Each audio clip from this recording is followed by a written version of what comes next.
A paz do Senhor, povo de Deus, é com muita alegria que nós estamos aqui para dar início à segunda semana de subsídio teológico para a Escola Bíblica Dominical.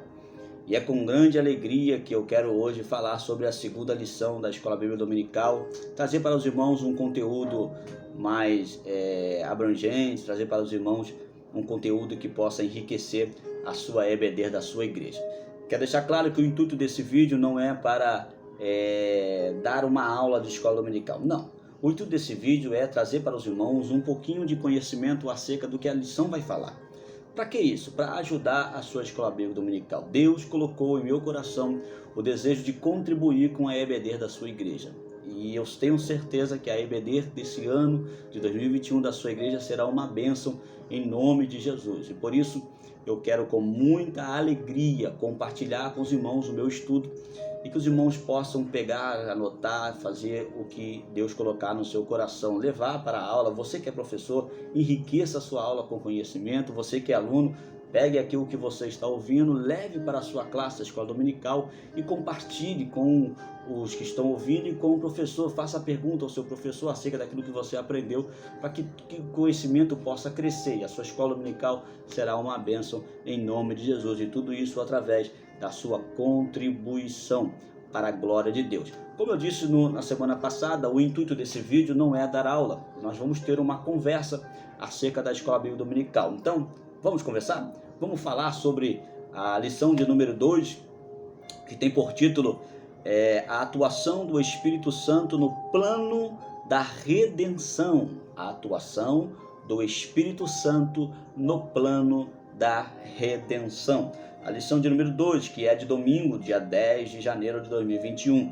O textuário diz assim: assim, pois, as igrejas em toda a Judéia e Galiléia e Samaria tinham paz e eram edificadas e se multiplicavam, andando no temor do Senhor e na consolação do Espírito Santo. Atos capítulo 9, versículo 31.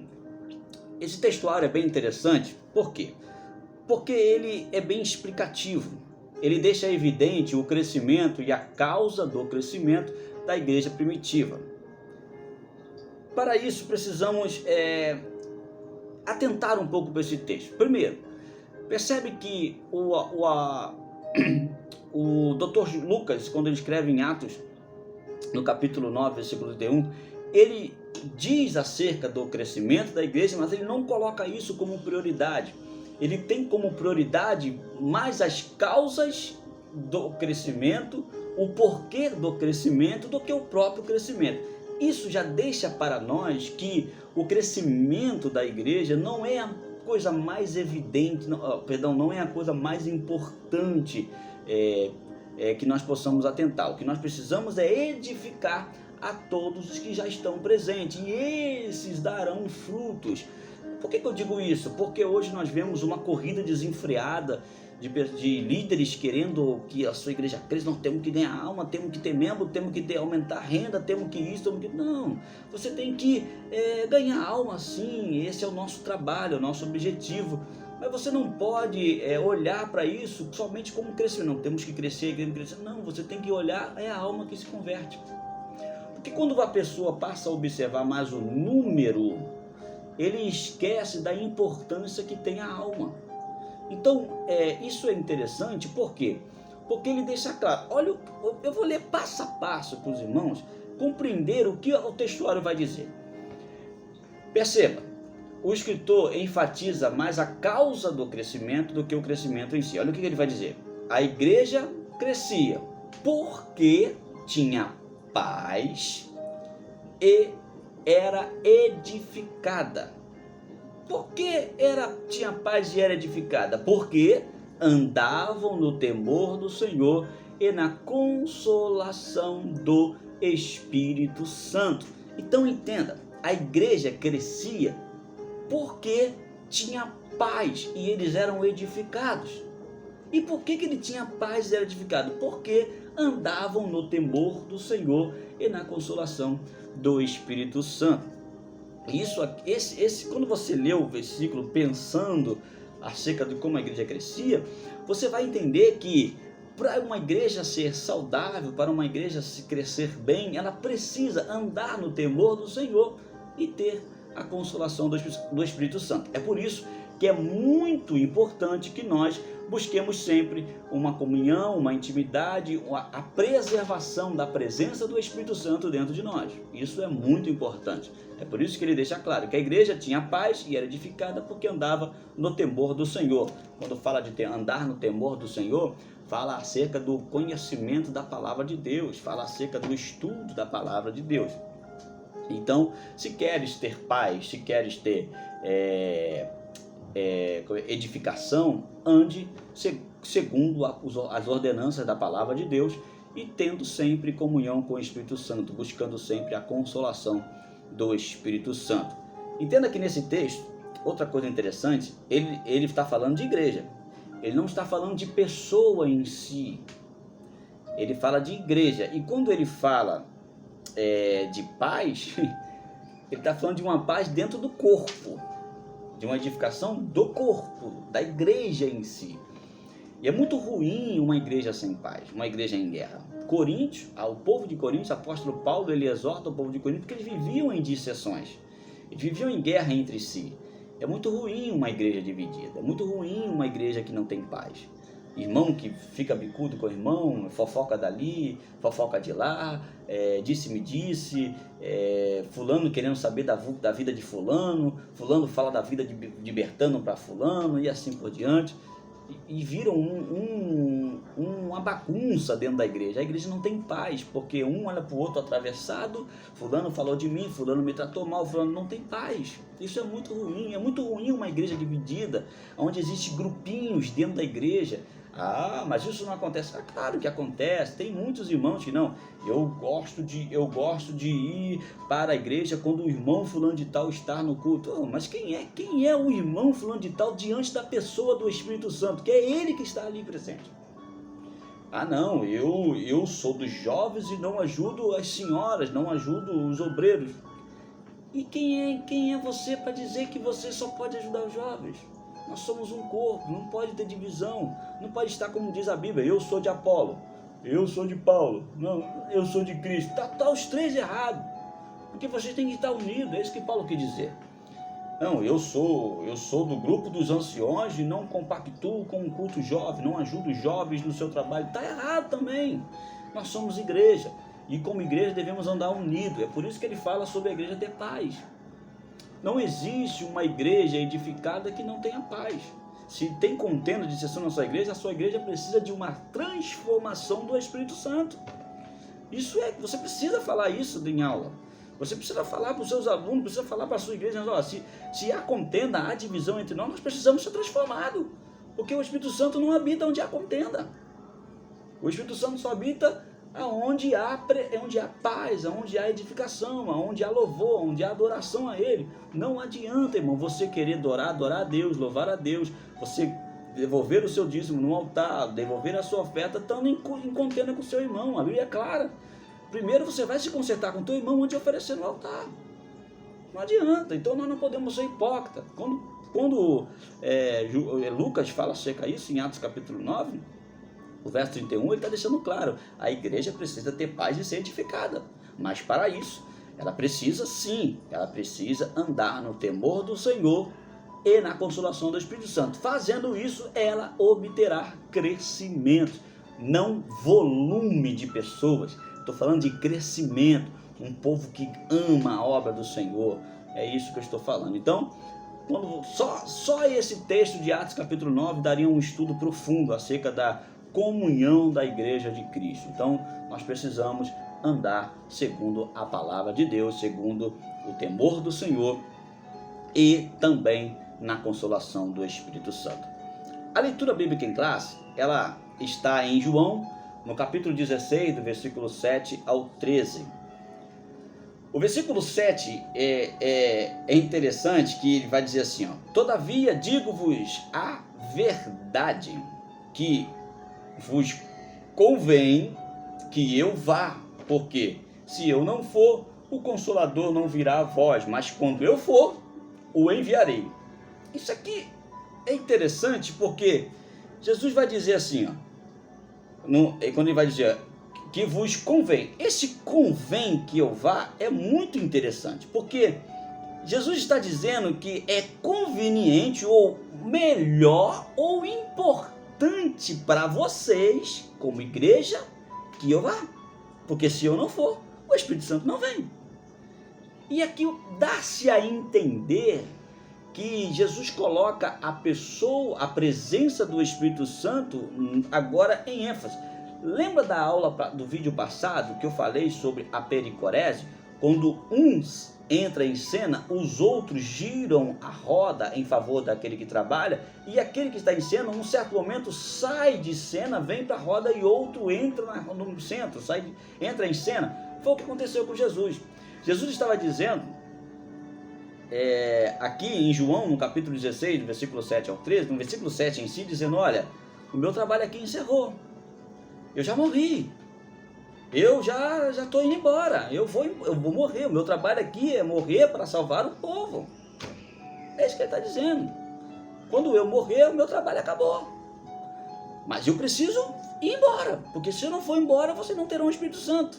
E aqui é interessante, porque ele vai dizer que é importante, é conveniente a vocês que o Espírito Santo venha. Oh, como eu amo a Bíblia Sagrada. Olha o que ele vai dizer. Ele vai dizer assim, pensa bem, pensa. Por que motivo, pensa comigo, por que motivo Jesus disse que a presença do Espírito Santo era necessária para a igreja? Você já parou para pensar nisso?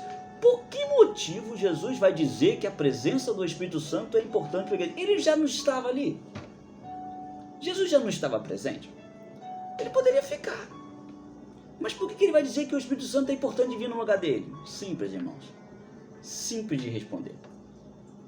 Com a vinda do Espírito Santo, veio também a capacitação do povo de Deus para fazer cumprir o ID de Jesus. Ponto final. Para o Senhor Jesus, ele está dizendo o seguinte, olha, quando eu terminar o meu trabalho aqui na terra, a redenção da humanidade, o sacrifício santo, puro, imaculado, onde eu me entregarei em favor do perdão do povo, quando isso acabar, eu vou embora, eu vou voltar para a glória, eu vou para o céu, mas eu preciso ir, porque é conveniente, é melhor para vocês que eu vá, porque se eu for, o Espírito Santo virá, e quando eu enviar ele virá para edificar a sua vida, para te dar capacidade para fazer a vontade de Deus e morar no céu comigo. Então, isso aqui é interessante, porque aqui já é a explicação clara da lição. Nesse texto já está explicando qual é o plano da redenção do Espírito Santo na humanidade. O Espírito Santo veio nos preparar para ser salvo. Ponto final. Olha o que vai dizer o versículo 8. E quando ele vier, convencerá o mundo do pecado e da justiça e do juízo. Do pecado, porque não crê em mim. Da justiça, porque vou para meu Pai, e não me vereis mais. E do juízo, porque já o príncipe deste mundo está julgado. Isso aqui é profundo. Por quê? Pensa comigo, se o mundo não conhece o Espírito Santo, como que o Espírito Santo convencerá o mundo? Faça essa pergunta ao seu aluno, ou o aluno faça essa pergunta ao professor. Se o Espírito Santo virá para nós, e o mundo não receberá, porque está lá em João, capítulo 14, o mundo não os conhece, mas vós vos conhece porque habita em vós. Se o mundo não conhece o Espírito Santo, e lá em Tiago, capítulo 4, vai dizer o seguinte, que a amizade com o mundo é inimizade contra Deus, pois se queres ser amigo do mundo, constitui-se inimigos de Deus. Então entenda, o Espírito Santo não compactua com o mundo, ele é inimigo do mundo. Assim como a carne e o Espírito Santo brigam, são inimigos, lutam um contra o outro, assim como a carne e o Espírito lutam contra o outro, o Espírito Santo não compactua com o mundo. o mundo não conhece. E como que o Espírito Santo vai fazer cumprir o que está no versículo 8, 9 e 10 e 11? Ele, quando vier, convencerá o mundo do pecado. Como? Se o mundo não conhece ele. Imagina o Espírito Santo falando: ei, psiu, chamando um pecador. O pecador não vai vir, sabe por quê? Porque eu não conheço, não vai saber. Opa, estou escutando uma voz do além. Isso aqui é lindo. E eu me emociono com isso. Porque sabe o que a Bíblia está dizendo aqui? Jesus está dando a promessa do Espírito Santo vir para a igreja. O Espírito Santo não vai vir para o mundo, porque o mundo não vai entender a presença do Espírito Santo. Então entenda uma coisa em nome de Jesus. O mundo só vai se convencer do pecado se nós se deixarmos ser usado pelo Espírito Santo. Porque o Espírito Santo não vai lá falar no ouvido do pecador. Não, ele quer usar eu e você como instrumentos para isso. Então, em nome de Jesus, se deixe ser usado pelo Espírito Santo. O Espírito Santo convence o mundo do pecado, do juízo. Sim, convence, mas é através de alguém, a igreja. Somos nós o canal, o instrumento. Eu costumo dizer que o Espírito Santo, ele é um grande maestro de um coral. E nós somos os músicos. E os instrumentos são as nossas ferramentas. O maestro domina a orquestra, mas somos nós que fazemos o som. Então é importante que eu e você precisamos entrar na brecha, se colocar na posição de vaso, se colocar na posição de instrumento, de canal, de utensílio do Espírito Santo, para que o mundo venha ser convencido do pecado, do juízo, e para que eles possam crer que Jesus é a única salvação. O mundo não se salvará sozinho. O Espírito Santo precisa da igreja. Não depende, mas precisa. Ele precisa que eu e você falemos do amor de Jesus. O versículo 12 diz assim: ainda tenho muito que vos dizer, mas vós não podeis suportar agora. Mas quando vier aquele Espírito da verdade, ele vos guiará de toda a verdade. Porque não falará de si mesmo, mas dirá tudo o que tiver ouvido e vos anunciará que há de vir. Olha o que Jesus está dizendo para os seus discípulos. Olha, eu tenho muita coisa para dizer para vocês, mas eu não posso, porque vocês não vão suportar. Mas quando vier o Espírito Santo da verdade, ele vos ensinará todas as coisas que eu vou lhe mandar. Sabe o que Jesus está dizendo? Vocês não têm estrutura, vocês não têm capacidade mental, intelectual de entender tudo aquilo que eu quero falar. Mas o Espírito Santo virá e ele vos dará estrutura, ele vos capacitará, ele moldará a sua vida de uma forma tão grande que você vai ter resistência para suportar tudo, até as coisas profundas que eu tenho para lhe dizer. É isso que Jesus está dizendo. Você está vendo como é importante a presença do Espírito Santo no plano da redenção do mundo? Ele está trabalhando, ele continua trabalhando, não vai deixar de trabalhar por causa disso. E entenda, ninguém recebe o Espírito Santo, e eu até anotei algumas coisas, eu quero ler para os irmãos. Ó. Nós não recebemos o Espírito Santo para ter poder. Não. Você não vai receber o Espírito Santo para agora eu tenho poder. Não. Tem gente que se acha poderoso demais. Ele acha que é a última Coca-Cola do deserto. Coitado. Tem uns que chegam a dizer que se ele não pregar, o culto não flui. Se ele não cantar, o culto está fraco. Quem é você? Eu lembrei de uma frase que mamãe dizia: quem é você na fila do pão? As pessoas estão se achando demais. Não, eu sou vaso, eu sou profeta. Tu não é nada. Você é apenas um instrumento de Deus. E se o Espírito Santo não te usar, você não tem valor nenhum na obra do Senhor. Jesus está dizendo isso. Eles precisavam do Espírito Santo. Então ninguém recebe o Espírito Santo para ter poder. Ninguém recebe o Espírito Santo para ser honrado. Não, eu prego porque eu recebi o Espírito Santo. Você prega porque o Espírito Santo te capacita, não porque você recebeu ele. Então, ninguém recebe o Espírito Santo pular, rodar e etc. As pessoas se enganam. As pessoas acham que o movimento pentecostal que acontece em algumas igrejas, e que eu não sou contra, eu sou pentecostal, eu gosto de monte, eu gosto de jejum, gosto de oração, eu gosto de oração da madrugada, eu gosto de culto avivado, gosto muito disso. Mas eu não posso ser louco ou tolo ao ponto de achar que o movimento que acontece na igreja é o trabalhar do Espírito Santo. Negativo. O Espírito Santo tem propósito. E o propósito do Espírito Santo sobre a terra é só um: ajudar a igreja a fazer a vontade de Jesus. Que vontade é essa? Pregar o Evangelho de Cristo e fazer discípulos.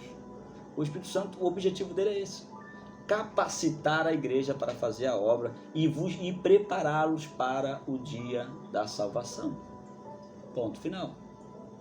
Não é o movimento é poder de Deus, também não é, porque o poder de Deus é a transformação de vidas. O poder de Deus é manifesto quando uma pessoa está sendo transformada. Isso é poder de Deus. O que está acontecendo ali nada mais é do que uma alegria de espírito, onde as pessoas são usadas, as pessoas são... Aí sim, os dons trabalham, aí os dons são usados.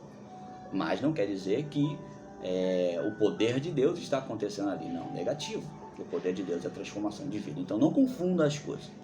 O Espírito Santo veio à terra com um propósito.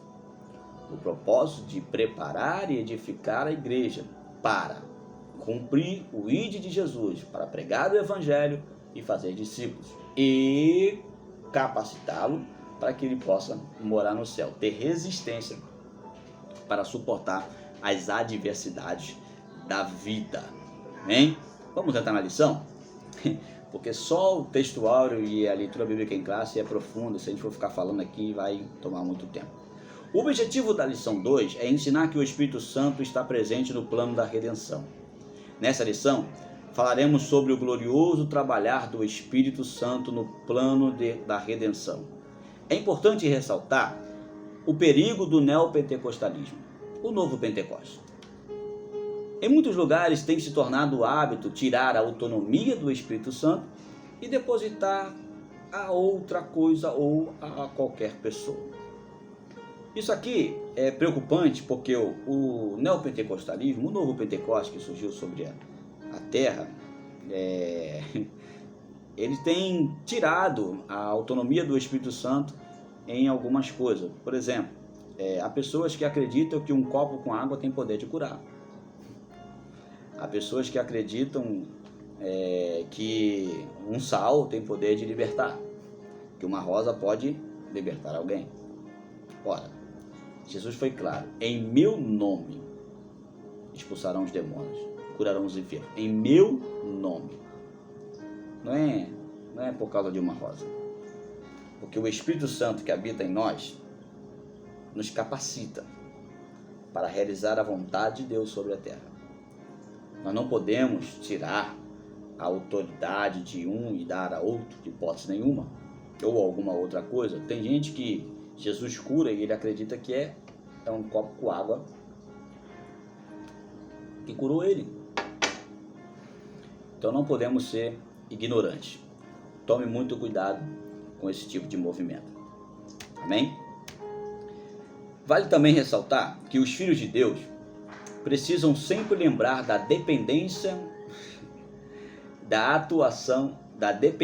de atuação do Espírito Santo no coração do pecador, para que haja conversão e o trabalho da nossa mão tenha êxito. Isso aqui eu fiz questão de anotar. Por quê? Porque se o trabalho principal do Espírito Santo é usar a igreja para que o mundo venha se converter, nós não podemos pregar o Evangelho sem buscar a presença e a orientação do Espírito Santo. O seu conhecimento é muito bom. Você adquirir conhecimento, bagagem, estrutura dentro da palavra de Deus é muito bom. Mas nunca se esqueça, você pode ser conhecedor de tantas enciclopédias, você pode ser letrado dentro da Bíblia, você pode ser um PhD, um professor de teologia, um homem que domine bem a oratória, a hermenêutica, a exegese, você pode dominar tudo. Mas se você não tiver a presença do Espírito Santo na tua vida, você é apenas um sino que tine, oco por dentro. Você é uma lata vazia, que só faz barulho, mas não tem conteúdo. Se você não lutar por uma vida com o Espírito Santo, você é como um sepulcro caiado. Está de pé, mas não tem nada dentro. Então não importa o tamanho do seu conhecimento, busque conhecimento. Busque conhecer, lute, busque, estude a Bíblia Sagrada, faça um curso teológico, busque conhecimento. Eu te oriento a fazer isso, busque conhecer a palavra de Deus. Mas não esqueça que o mais importante é ter a presença, a comunhão com o Espírito Santo de Deus, que é através disso que os trabalhos das suas mãos terá êxito. Amém? Vamos lá. O tópico 1 fala: o Espírito Santo como promessa. O objetivo do tópico 1 é desenvolver o entendimento acerca do Espírito Santo como promessa nas Escrituras. O subtópico 1 do tópico 1 fala sobre a promessa messiânica. Todos nós sabemos que no Antigo Testamento existem vários textos da Bíblia Sagrada, do Antigo Testamento, prometendo a vinda do Messias, a vinda de Jesus como Salvador. E a quem não sabe, e vai saber agora, que assim como havia promessas acerca de Jesus vir sobre a terra, também havia uma promessa acerca do Espírito Santo. Existe na teologia um profeta que nós chamamos ele de profeta messiânico, e é o profeta Isaías. Foi o homem que mais profetizou acerca da vinda de Jesus. Mas o mesmo profeta que profetizou sobre a vinda de Jesus, ele também profetizou sobre a vinda do Espírito Santo. Olha o que a Bíblia diz no capítulo 42, o versículo 1 de Isaías. Eis aqui o meu servo, a quem sustento. Está falando de Jesus. O meu eleito, em quem me compraz a minha alma. Aí o que ele vai dizer? Pus o meu espírito sobre ele. Juízo produzirá entre os gentios. Assim como ele promete que Jesus virá sobre a terra, ele também promete que o Espírito Santo virá com ele, sobre ele. Aleluia! Então, assim como existe promessa da Bíblia no Antigo Testamento acerca de Jesus, existe também acerca do Espírito Santo. Olha o que diz o mesmo profeta Isaías no capítulo 44, versículo 3. Porque derramarei água sobre os sedentos e rios. Porque derramarei água sobre o sedento e rios, sobre a terra seca. Derramarei o meu espírito, com letra maiúscula, sobre a tua posteridade, sobre a sua descendência, e a minha bênção sobre os teus descendentes. Isso aqui é lindo, porque ele está dizendo que assim como ele irá derramar água sobre o sedento e rio sobre a terra seca, ele vai derramar sobre o seu espírito sobre todos. Como eu amo a Bíblia Sagrada. Promessa acerca da vinda do Espírito Santo no Antigo Testamento. Isaías 44, versículo 3 vai dizer que, olha o que vai dizer, porque, eu já li, vamos ler Joel, acho que todo mundo conhece esse texto. Joel capítulo 2, versículo 28 ao 30. A Bíblia diz assim: e há de ser, que depois derramarei do meu espírito sobre toda a carne, e vossos filhos e vossas filhas profetizarão, os vossos velhos terão sonhos, e vossos filhos terão visões, e também sobre os servos e sobre as servas, naqueles dias, derramarei o meu espírito, e mostrarei prodígios no céu e na terra, sangue, fogo e coluna de fumaça. Profeta Joel, no capítulo 2, vai falar sobre. Eu acho que esse texto todo mundo conhece. Todo pentecostal gosta de Joel, porque diz aí que ele derramará do seu espírito sobre todo mundo. Eu já preguei sobre isso também, ainda começando na minha caminhada como obreiro. Então, eu dei para vocês alguns textos que falam acerca da promessa do Espírito Santo no Antigo Testamento. Existem também duas promessas no Novo Testamento acerca do Espírito Santo. A primeira está lá em Mateus, no capítulo 11, versículo 13, e a segunda está em Atos, se não me falha a memória, é Atos, capítulo de número 1, versículo 4 e 5. Entenda que assim como os profetas passados profetizaram a vinda do Espírito Santo, João Batista, lá em Mateus, no capítulo 11, ele também faz essa promessa do Espírito Santo. O profeta João Batista, ele declarou que ele batiza com águas e prometeu que viria após ele um que batizaria com o Espírito Santo e com fogo. Isso é interessante, por quê? Porque quando nós ouvimos isso, há quem acredita que João Batista, há quem viaja, desculpa a expressão, mas viaja na maionese achando que João Batista está falando de juízo. Não, João Batista está falando de Espírito Santo. O Espírito Santo e com fogo, está falando de igreja, batizar crente. Ele não está falando de condenação. Ele deixa, é evidente que ele está falando do Espírito Santo. Ele está falando, olha o que ele fala, ele vou batizar com o Espírito Santo e com fogo. Esse fogo é um fogo que purifica a vida do crente. Ele recebe o Espírito Santo, isso eu disse na aula passada, quando você aceita Jesus, o Espírito Santo passa. Então, quando você se converte de fato a Jesus, o Espírito Santo passa a habitar em você. E além dele habitar em você, ele derrama fogo sobre você.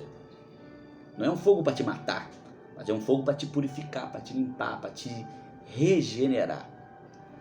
O escritor Campbell Morgan, ele fala em um dos seus livros acerca do Espírito Santo da seguinte maneira, isso aqui é profundo, ele diz assim, ele, o Espírito Santo, dominará sobre vocês, igreja, como fogo dominador, com um fogo dominador.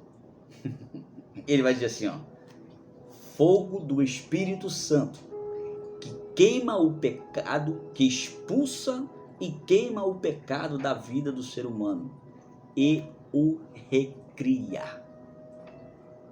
Isso é que João Batista está dizendo. Ele fala sobre o povo de Deus que receberá o Espírito Santo e o fogo que queima o pecado, expulsa o pecado e recria o crente.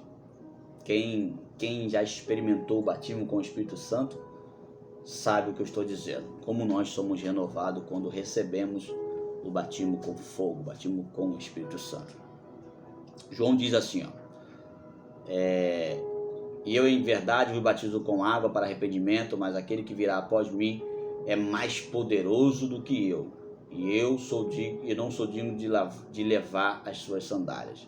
Ele vos batizará com o Espírito Santo e com fogo. Repete, é o que ele está dizendo. Eu vos batizo com água. Ele está falando para quem já está batizado. Ele vai ser batizado nas águas. Está falando sobre um povo convertido. Mas ele vai vir batizar com o Espírito Santo e com fogo. Ele é mais poderoso do que eu. Olha o que diz a segunda promessa do Novo Testamento, em Atos capítulo 1, versículo 4. Foi antes da ascensão de Jesus, antes de Jesus subir, ele fala isso aos seus discípulos. E estando com eles, Jesus, estando com eles, determinou-lhes que não se ausentassem de Jerusalém, mas que esperassem a promessa do Pai, que disse-lhes, de mim ouviste, porque na verdade João batizou com água, mas vós sereis batizados com o Espírito Santo e com fogo. Então ele mesmo prometeu que o povo seria revestido de poder para pregar tanto na Judéia, Jerusalém, como Judéia, Samaria e nos confins da terra. Então, ficar em Jerusalém até que do alto seja revestido. É isso que Jesus disse. Essa foi a segunda promessa. Então, nós não podemos... E outra coisa, há quem acredita que o Espírito Santo só veio sobre a terra após Jesus subir. Há quem acredita que o Espírito Santo só veio sobre a terra em Atos capítulo 2. Está totalmente enganado. Olha o que a Bíblia diz em Hebreus capítulo 9, versículo 14. O Espírito Santo é eterno. Ele sempre viveu, sempre existiu e sempre existirá. Olha o que diz a Bíblia em Hebreus 9, 14. Quanto mais o sangue de Cristo, que pelo Espírito eterno. Ele é eterno. Ele também é onipresente. Assim como no Antigo Testamento, no Novo Testamento, ele está em todos os lugares. Aonde o Pai está, o Espírito está. Aonde o Filho está, o Espírito Santo está. Então, Eles, a Trindade, se resumem em uma só pessoa. Ele é onipresente. Está lá em Salmo 139, versículos 7 e 8. Porque onde poderia escapar eu do teu Espírito? Ele também é criador. Você sabia que o Espírito Santo também é criador? Eu sabia, presbítero Edson. Porque eu já ouvi, a Bíblia diz, façamos o homem à sua imagem, façamos o homem à nossa imagem, conforme a nossa semelhança. Deus está falando com alguém, essa alguém é o Filho e o Espírito Santo. A Trindade estava na criação, eu entendo isso. Mas existe algum versículo que fala que o Espírito Santo de fato estava lá? Existe. Está lá em Jó, Jó capítulo 33, versículo 4. O Espírito de Deus me fez. Aleluia! A inspiração do Todo-Poderoso me deu vida. Então o Espírito Santo estava na criação também. O Espírito Santo, 4, o Espírito Santo foi a inspiração dos profetas. Está lá em 2 Pedro, capítulo 1, versículo 22. Perceba que o último profeta foi João Batista. Então todos que vieram antes deles estavam no Antigo Testamento. E o Espírito Santo era a inspiração dos profetas. Olha o que diz o apóstolo Pedro na sua segunda carta, no capítulo 1, versículo 21. Porque a profecia nunca foi produzida por vontade de homem algum, mas os homens santos de Deus falaram inspirados pelo Espírito Santo. Ponto. Tudo era através do Espírito Santo. Sem falar também, eu não posso deixar de dizer, o quinto, que está lá em 2 Coríntios, capítulo 3, versículo 17. O Espírito Santo também é o Senhor. Ora, o Senhor é o Espírito. Aleluia. Onde está o Espírito do Senhor, aí há liberdade. Então ele é onipresente, ele é criador, ele foi a inspiração dos profetas, ele é o Senhor, ele é eterno, então ele está em todos os lugares. Ele sempre existiu e sempre existirá. Amém? O subtópico 2 do tópico 1 vai falar sobre o Espírito Santo na antiga aliança. Eu já dei alguns versículos que falam sobre a grandeza dele, que demonstra que ele está em todos os lugares. Que o tempo, a estação, os anos, a data em si não limita o poder do Espírito Santo. Ele é presente em qualquer local, em qualquer ocasião. O subtópico 2 fala da presença do Espírito Santo na antiga aliança.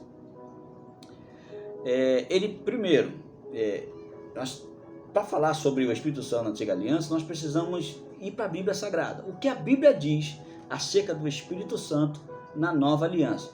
Isso aqui é importante você, professor, anotar para você passar para os seus alunos. Isso vai enriquecer melhor a sua aula. Primeiro, o Espírito Santo participou na criação do mundo. Como eu disse lá em Jó, o Jó fala que o Espírito de Deus me criou. Em Gênesis capítulo 1, versículo 2 fala: e a terra era sem forma e vazia, e havia trevas sobre a face do abismo, e o Espírito de Deus movia sobre a face das águas. Então o Espírito de Deus estava na criação também. Salmos de número 104, versículo 30, diz assim, enviais o teu Espírito e são criados. Aleluia. E assim renovas a face da terra. Quando o Senhor envia o teu Espírito, a terra é renovada. 2. No tempo dos patriarcas. Ele também habitou no tempo dos patriarcas. Olha o que a Bíblia diz em Gênesis capítulo 6, versículo 3. Então disse quem? O Senhor. Não contenderá o meu espírito para sempre com o homem, porque ele também é carne, porém os seus dias são 120 anos. Isso Deus fala em Gênesis capítulo 6, versículo 3, quando ele vai falar acerca do dilúvio.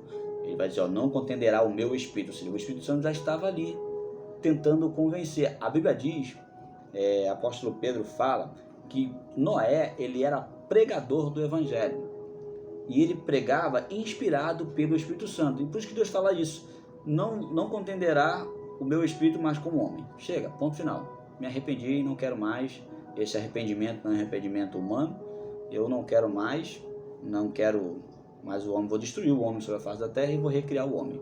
O pecado já tirou mal a menarina e você, Jó, tem se achado justo diante de mim. Ponto final. É isso que Deus está dizendo. Olha o que diz lá em Gênesis 3, o Deus não contenderá mais, o meu espírito não contenderá mais com o homem, você não interpelará, não tentará convencer, não colocará o homem em interrogação, em pergunta, não tentará convencer o homem, porque o homem já não queria mais. O Espírito Santo também estava nos líderes da nação israelita, você sabia disso? Olha o que diz em Números capítulo 11, versículo 16 e 30, versículo capítulo 27 e 18. Números 11, 16, diz assim, ó. E disse o Senhor a Moisés, ajunta-se 70 homens dos anciões de Israel, de quem sabes, vou ler de novo. E disse o Senhor a Moisés, ajunta-me 70 homens dos anciões de Israel, de quem sabes que são anciões do povo e seus oficiais, e os trará perante a tenda da congregação, e ali se porão contigo. Então, olha o versículo 17 do capítulo 11 de Números. Então eu descerei e ali falarei contigo, e tirarei do teu espírito. Quando a Bíblia fala espírito, está falando em espírito com letra maiúscula. Não vai pegar o espírito de Moisés e dar para os... Não, está falando, vou tirar o espírito que habita sobre você vai habitar sobre eles também. Tirarei do espírito que está sobre ti e porei sobre eles, e contigo levarão a carga do povo. Quando Moisés separa os 70 homens, Deus capacita aqueles homens para trabalhar, derramando sobre ele o Espírito. E muito mais outros textos, número 27, 18. Então disse o Senhor a Moisés, toma para ti a Josué, filho de Num, homem em quem há o Espírito, e põe a tua mão sobre ele. Ou seja, coloca Josué no teu lugar, porque o Espírito habita sobre ele. O Espírito Santo concedeu capacidade técnicas e artística na construção do tabernáculo. Está lá em Êxodo capítulo 31, do versículo 1 ao 5. Ele dá sabedoria, ele dá criatividade aos homens para construir o tabernáculo de Moisés. Ele deu capacidade e forças especiais para liderar. Só você ler o livro de Juízes capítulo 3, anota aí, Juízes capítulo 3, versículo 10, Juízes capítulo 6, versículo 34, Juízes capítulo 11, versículo 29, Juízes capítulo 13, versículo 25, Juízes capítulo 14, versículo 6 e 19, Juízes capítulo 15, versículo 14, Juízes capítulo 16, versículo 20. Nesses textos você vai ver o Espírito Santo dando capacidade especial para alguém liderar o povo de Deus. Então ele já estava ali na antiga aliança. Ou seja, ele auxiliou os primeiros reis de Israel na sua tarefa de guiar o povo de Deus. Lembra? Lembra de Saul? O Espírito de Deus se apossou dele. Lembra de Davi? O Espírito de Deus se apossou dele. Então o Espírito de Deus também estava com os reis. 8. Deu poder para profetizar. O Espírito Santo deu poder para profetizar. Está lá em Números capítulo 24, versículo 2. Está em Neemias capítulo 9, versículo 30. 2 Samuel capítulo 23, versículo 2. Isaías capítulo 48, versículo 16. Miqueias capítulo 3, versículo 8. E Ezequiel capítulo 2, versículo 2. Nesse texto você vai ver o Espírito de Deus dando poder, autoridade para os profetas profetizarem. Então, o Espírito Santo estava na antiga aliança. O tópico 2 tem por título o Espírito Santo consola e ensina. Aí ele vai falar sobre o tópico 1, que ele é consolador, sobre o tópico 2 é ensinador, sobre o tópico 3 ele é ajudador. O tópico 2 da lição, ele tem como objetivo destacar o Espírito Santo como ensinador e consolador. Quando a gente fala do Espírito Santo como ensinador, é necessário que a gente, ensinador e consolador, a gente tem que reportar a lição passada. Porque na lição passada a gente deixa claro isso. Aí em João capítulo 14, que foi a leitura bíblica em classe da lição de número 1, vai falar no versículo 26 assim, ó: Mas aquele Consolador, o Espírito Santo, que o Pai enviará em meu nome, esse vos ensinará todas as coisas e vos fará lembrar de tudo quanto vos tenho dito. Ele é ensinador, ele ensina, ele é o professor da igreja, é ele que conduz o ensino dentro da igreja, é ele que orienta a igreja de Cristo a fazer a vontade de Jesus. Ele é o Consolador, o Espírito Santo, que o Pai enviará em meu nome, e ele vos ensinará todas as coisas, e vos fará lembrar de tudo quanto eu tenho dito. Jesus está falando sobre isso. Então ele é ensinador. E no capítulo 16, versículo 13, vai dizer assim, ó: mas quando vier aquele Espírito da verdade, ele vos guiará em toda a verdade. Ele vos guiará em toda a verdade. Aleluia!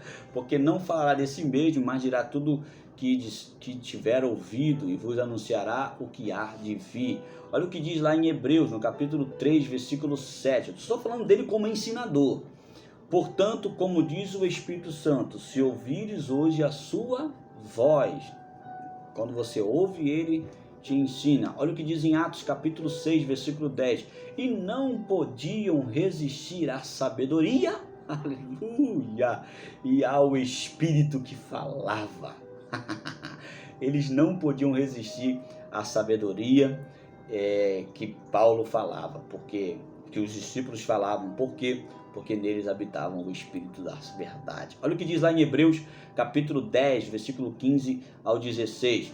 E também o Espírito Santo nolo testifica, porque depois de haver dito: esta é a aliança que farei com eles depois daquele dia, diz o Senhor. Porei as minhas leis em seu coração e escreverei em seus entendimentos.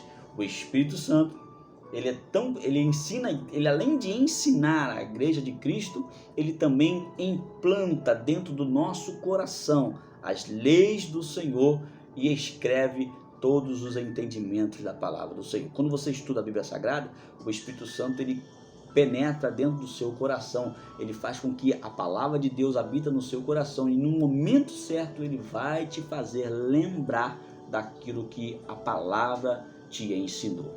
E é por isso que é importante nós termos o Espírito Santo. Agora vamos falar dele como Consolador e Ajudador.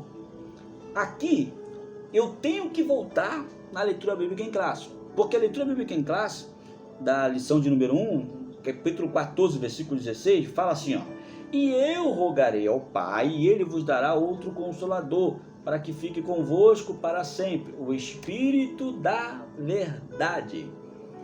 Aqui nesse texto, como eu disse na aula passada, aqui nesse texto nós temos a primeira promessa, a primeira de várias promessas desse capítulo, acerca do Espírito Santo. Aqui ele coloca Consolador. Essa palavra Consolador está no grego Paracleto, que traduzindo para a nossa linguagem, como o brasileiro tem mania de abreviar as coisas, em vez de ser Paracleto, passou a ser Paracleto. Somente isso, Paracleto. Mas o significado é o mesmo. O significado é o mesmo. Porque Paracleto, ou Paracleto, tem um significado de advogado, intercessor e solicitante. E o interessante é que nesse texto está falando de uma pessoa passiva. E o que a Bíblia está querendo dizer ali, eu disse isso na aula passada, que Jesus está dizendo assim, ó: eu estou enviando alguém para ajudar alguém. É isso que ele está dizendo. Porque em algumas traduções vai trazer essa palavra Paracleto como ajudador, como conselheiro, ajudador divino, ou até mesmo advogado. Algumas traduções chegam a mudar o Consolador e botam o advogado ou ajudador. Algumas traduções fazem isso, porque de fato é isso que está dizendo. Jesus, ele enviaria um Consolador, um ajudador para a igreja, e esse é o trabalho do Espírito Santo. Amém? Então depois vocês vão lá, na aula passada, que eu dei uma explicação mais acerrada, mais carregada de conhecimento acerca desse tópico de número 2, o subtópico 2 e 3.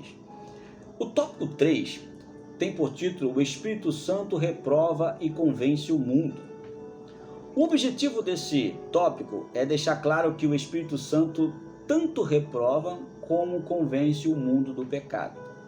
E aqui ele vai dar 3 subtópicos. O primeiro subtópico, o tópico 3, fala sobre o Espírito Santo convence o mundo do pecado. 2, subtópico 2 do tópico 3, o Espírito Santo convence o mundo da justiça. Subtópico 3 do tópico 3, o Espírito Santo convence o mundo do juízo. O Espírito Santo convence o mundo do pecado. Você já se perguntou de que forma o Espírito Santo convencerá o pecador? Quero que você faça essa pergunta aos seus alunos. Você se perguntou como o Espírito Santo convencerá o pecador?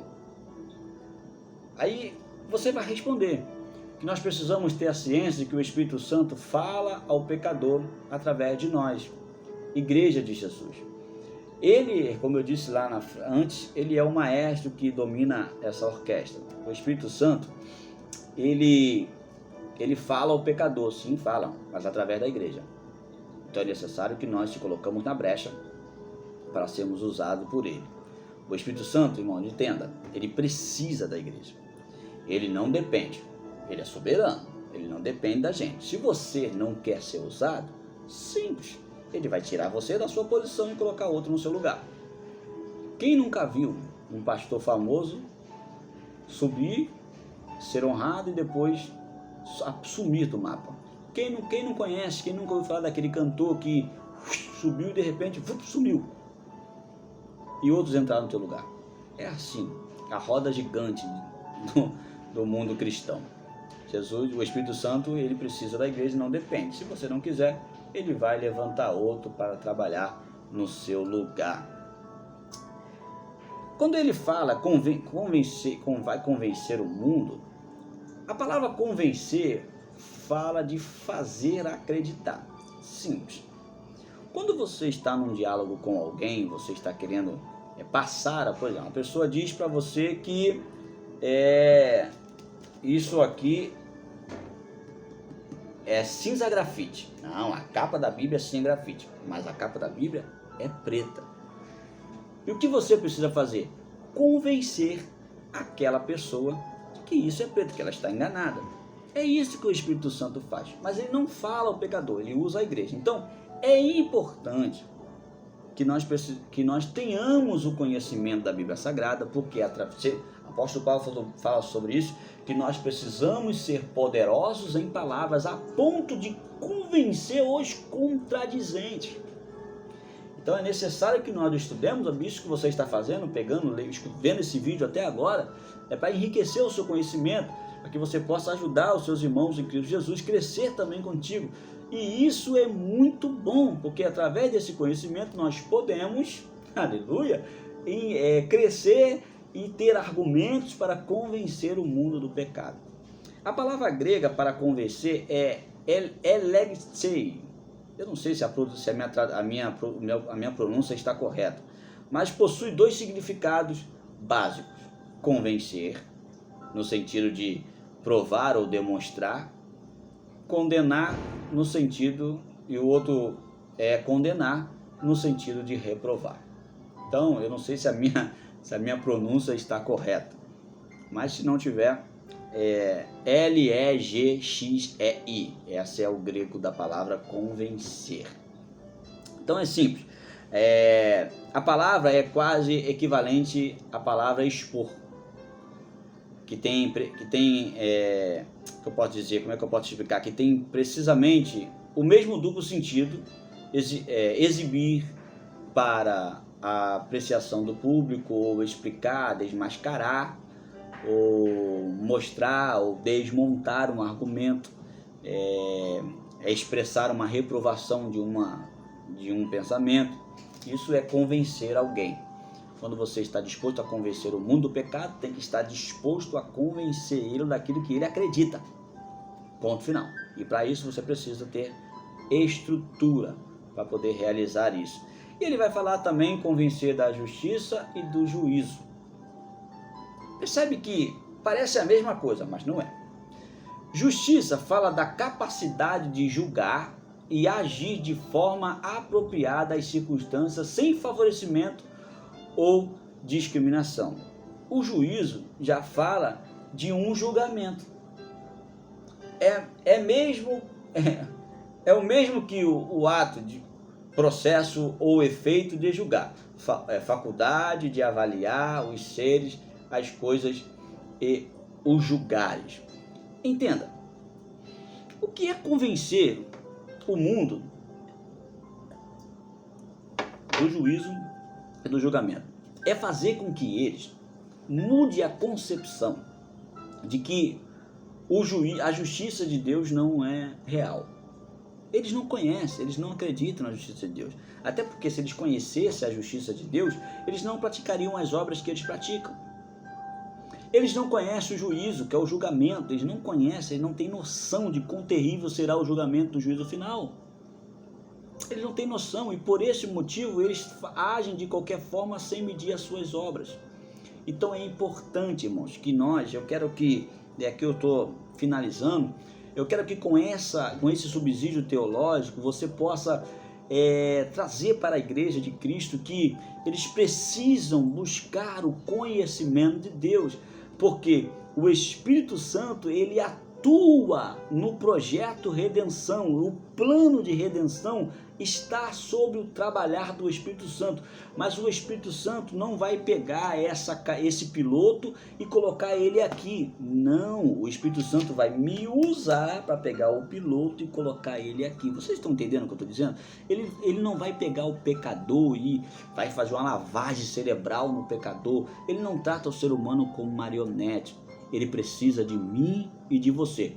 E aqui eu quero olhar no teu olho e dizer: o Espírito Santo precisa do seu empenho. Ele precisa que você se esforce. Ele precisa que você busque o conhecimento. Ele precisa que você pegue a Bíblia Sagrada, pegue os estudos, pegue livro, busque, queira crescer em conhecimento. Porque é através de você que o pecador vai se convencer. É através de você que o mundo pode ser salvo. Então, seja você esse canal. Seja você o instrumento do Espírito Santo na redenção do mundo. Seja você o instrumento do Espírito Santo para convencer aquele seu parente, para convencer aquele seu vizinho, aquele seu amigo de trabalho que te persegue, aquele ímpio que te humilha. Seja você instrumento de Deus para convencer ele do pecado. Não maldiz, não maquine maldade, pelo contrário, abra a porta da salvação para ele, mostre a verdade dentro da Bíblia Sagrada, o seu testemunho prega. Você sabia disso? Que a forma que você anda, a forma que você fala, a forma que você veste, a maneira que você se comporta, isso é um meio de evangelização. Se a sua maneira de andar, de vestir, de falar e se comportar é contrário a tudo aquilo que o Espírito Santo veio ensinar à igreja de Cristo, desculpa, você não está apto para pregar. Você não vai ganhar essa alma para Jesus. Então tenha uma vida de comunhão com o Espírito Santo. Em nome de Jesus eu termino esse subsídio teológico, fecho a revista e digo para vocês que o poder do Espírito Santo, ele só vai se manifestar na vida daquele que busca ter comunhão com ele. O Espírito Santo não vai habitar no ímpio, não. O Espírito Santo vai habitar em um povo lavado e remido pelo sangue do Cordeiro. O Espírito Santo não vai fazer com que o pecador seja uma marionete, vai pegar ele e colocar ele dentro da igreja, não. O Espírito Santo precisa de mim e de você. Precisa que nós se coloquemos na brecha para ganhar almas para Jesus. Então, eu concluo essa aula dizendo: seja você o instrumento do Espírito Santo para o plano da redenção da humanidade.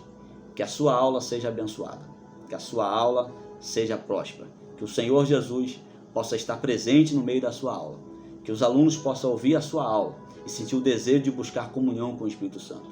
Que essa lição seja um tempo de avivamento dentro da sua igreja. Que o Espírito Santo possa usar vocês. Em nome de Jesus. Eu, como ministro do Senhor, eu abençoo a sua aula. Eu abençoo a sua mente, abençoo o seu coração, abençoo o seu entendimento.